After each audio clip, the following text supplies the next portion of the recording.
what are the big questions you run into? You as a reseller want to gauge and say, are you a candidate for manufacturing, right? Are you a candidate for making my shop floor more efficient, right? Ask these questions when you see your reseller next time. Do you know where your job is? How much time do you spend walking around, or supervisors walking around looking for what they need, right? If we're barcoding and we're tracking, we know where it is. We have dashboards. But if you want to get a good ROI, ask those questions. Where's the job on the floor, right? So many people spend time, where is it? Is it here? Is it there? Are we going to be able to ship it today, right? Stuff like this. Where is an employee working, or where are these people, right? Is Joe working today? Is he not working today?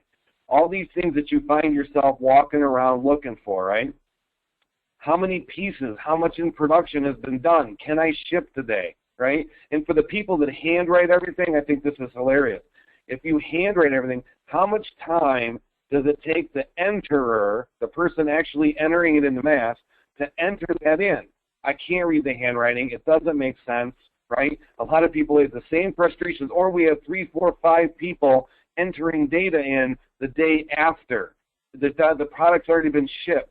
We have so many problems from a logistics standpoint. Again, if we make this more efficient, we barcode it, we automate it, we give them the tools to move those positions forward in time, we can make their process way more efficient and spend a lot less time re-entering. Now, in with this slide, I'm going to jump real quick, and I created an Excel spreadsheet one time.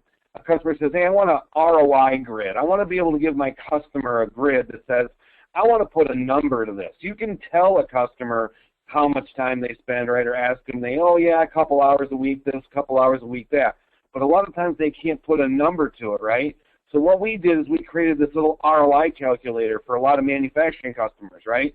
So we ask it, we sit down right in front of them and ask them the question so they can see the grid, right? How much time do you spend looking for a job on the floor? Well, we have 3 supervisors, and there's 3 different departments, and they probably spend a good 2 hours a day, right? So that's 2 hours a day times 3 supervisors, that's 6, that's 5 days a week, that's 30 hours, right? Or we have, 3 people doing it, and they spend about, 10 hours a week. So what happens is you put in the people and the amount of time, and what this ROI calculator does is it starts putting numbers to what they're doing. How much time do you spend looking for an employee for a process? Well, one guy spends about 2 hours a week, right? Or how much time are you looking for a job in a production process, right? Where is it? What position is it in from a scheduling or capacity standpoint? Well, we have 2 people spend about 4 hours a week doing this one. How much time is spent looking for jobs that can ship? So if you see, we got a little pattern going on here, right? We start adding this up. Now, anybody that's trying to sell a barcoding solution or has sold one with me understands that it's pretty cheap, right? You figure from a software hardware standpoint, with some consulting time, you're probably talking somewhere of $20 to $30, maybe $40,000, right? But look at these numbers already. I'm over $100,000 a year in just walking around looking for problems.